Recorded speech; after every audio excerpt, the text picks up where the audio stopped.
Are we therefore ready to agree that God exists now? That we have seen Richard Hitchens' proofs of evolution fail, the intelligent design alternative succeed, and that his critiques of theology are self-serving? By itself, my argument establishes a designer behind the universe, a Kantian architect, if you will. For the purposes of this debate, however, I think we're pretty close to closing escrow. Note that the full positive case for God's existence can and should be fleshed out. Typically, such a case flows from critical reflection on the big questions of life. Why is there something rather than nothing?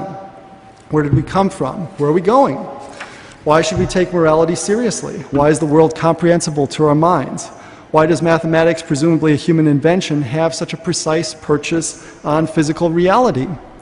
Each of these questions can, in my view, be answered better within a theistic than an atheistic worldview. And then there are the specific historical questions. Did Jesus really live at all? Which Christopher Hitchens seems to doubt. Did he resurrect from the dead? What is the evidence for that? If somebody raised from the dead, then it seems that there might be good evidence for the existence of a theistic deity. So all of those are questions we could raise, and I would raise them and address them if time permitted. But as I said, I'm taking a particular tack. Christopher Hitchens makes his case for atheism by looking to Darwinism. He needs that, and so I've focused on deconstructing that. And let me say this also. Intelligent design is a scientific program, but it has theological implications. That said, evolution, in the sense of a purely materialistic form of evolution, the type of evolution that Darwin came up with, also has implications. And I would say they are theological implications. They're anti-theological implications, but anti-theological implications are theological implications. When Stephen Jay Gould, for instance, who in his time was the best-known evolutionist this side of the Atlantic, remarked in his book, Ever Since Darwin, we know that we were not created in the image of a benevolent God. How does he know that? That's a theological claim. So intelligent design is friendly to theism in a way that evolution is not. And as I said, if you are an atheist, you must be an evolutionist. The implication runs from atheism to evolution. It does not run from evolution to atheism. It may be that God has just set up the world to evolve that way. That would be an option for a deity. But if you are an atheist, you must go with evolution, and a blind, purposeless form of it, one where you don't see any evidence of design. So that's where I'm going to leave the discussion about God's existence. I haven't argued for the full-blown deity, but I've gotten you at least into the ballpark of a deity. And so that's where I'll leave it. Thank you.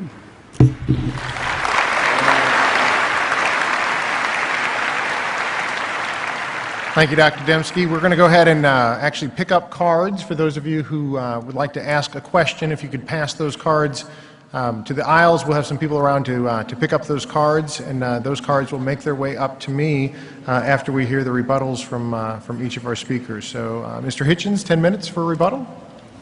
I'll try and do less if I can, because I'd rather reserve time for questions if possible. But yes, after all, I've been challenged on a number of fronts, and that's what I enjoy.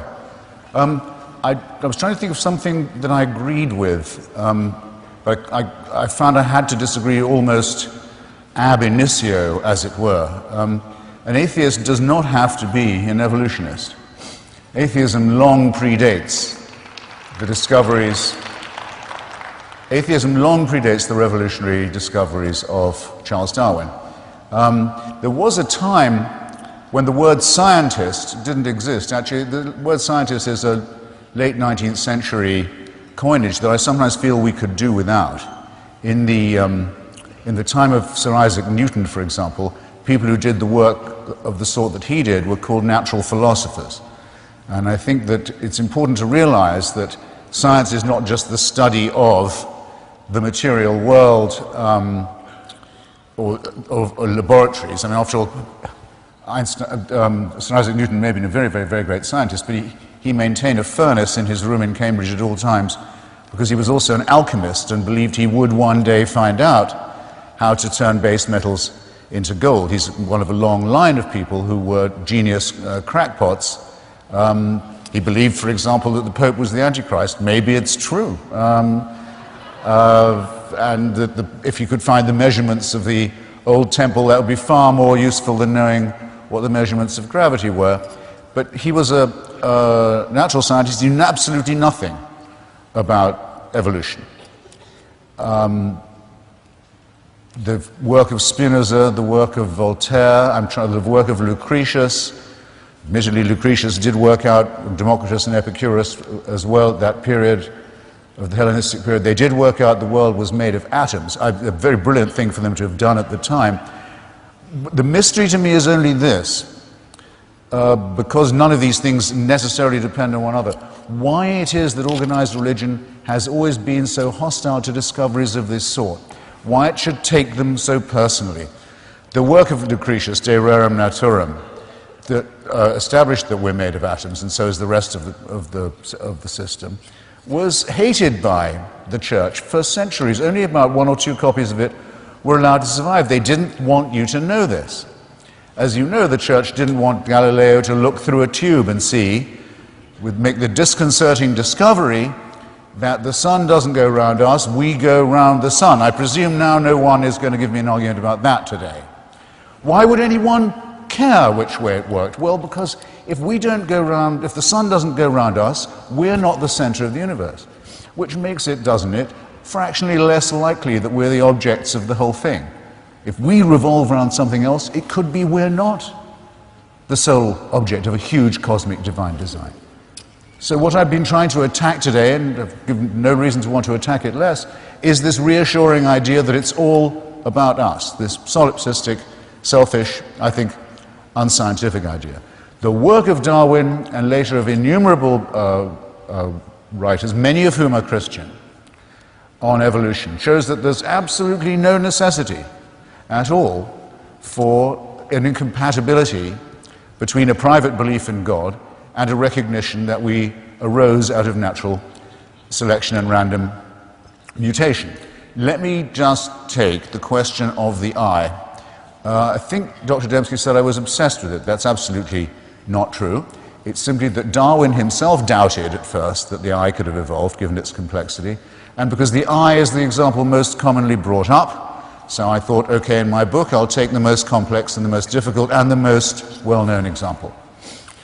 And you can look at my book, or you can look at a very brilliant chapter in Richard Dawkins's book, Climbing Mount Improbable, beautiful short chapter on the 25 different evolutions of the eye and the different ways in which it's taken place. I have contributed to this because I'm not a scientist.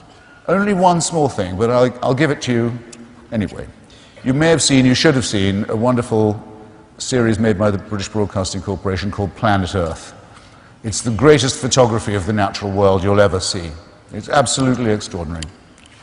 And in one very fascinating case, they go to Indonesia, which has the largest caves we know underground on Earth, which have a whole series of life forms inside them, many of them not fully understood or explored yet, including a large number of life forms that we do already understand that fell into those caves when they were formed and ceased to live on the Earth's surface and in the sunlight, and started to make their lives underground. They are more or less exactly the same as they would be if they had remained where they were, but I noticed the salamander, the beautiful Indonesian lizard. Everyone's seen one in a zoo.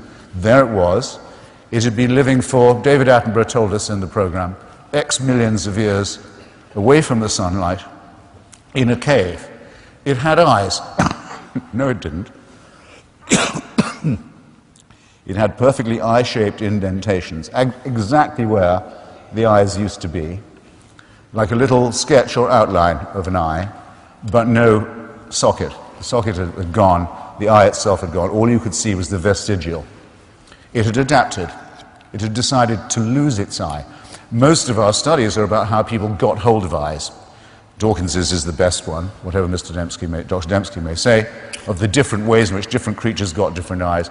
But no one until your humble servant, because I wrote off to my friends and my enemies and said, has anyone noticed this before, had thought, now how do animals lose their eyes? The same way they got them, by not needing them anymore, by adapting away. If you live underground, in the wet, in the dark, it's a big hazard to your survival to have a wet, useless spot that can't receive any light, 2 of them on your face. It can pick up infection, it can make you vulnerable. You lose it. It takes millions of years, but you'll lose it. That's what we're talking about, adaptability. Wrongly, it's said that Darwin talked of the survival of the fittest. People draw often cruel and inhuman conclusions from this and attribute it to Darwin. Didn't say anything of the sort. What he said is adaptability is what helps survival. If I told you that in parts of Africa where elephants are shot for their tusks, elephants are growing shorter tusks in reaction, you would, I'm sure, laugh. How would the elephant know how to do that? Elephant sees hunter, works out hunter wants tusk, is an ivory hunter, shrinks tusks to minimize chance of being shot. Don't be ridiculous. Well, no, that isn't, of course, what happens. What happens is the ones with long tusks get shot quite a lot.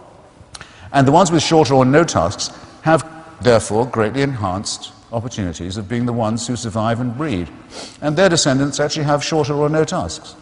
That's what adaptability is. That's what evolution is. It's not some kind of trick. In the time I've got, that's the best I can do on those points, on that point, because I want to come, in what remains to me, to the allegations made about my theology. Well, the archaeologists of the State of Israel, after the 1967 war, when Israel became, for many years, the possessor of the Sinai Peninsula, it's now given it back, and of the West Bank, Judea and Samaria, the biblical territories, had an unprecedented opportunity to show that the Bible story was archaeologically provable. And they were told by the founding leader of the State of Israel, David Ben-Gurion, go out, dig, find, he said, dig up the title deeds of our state.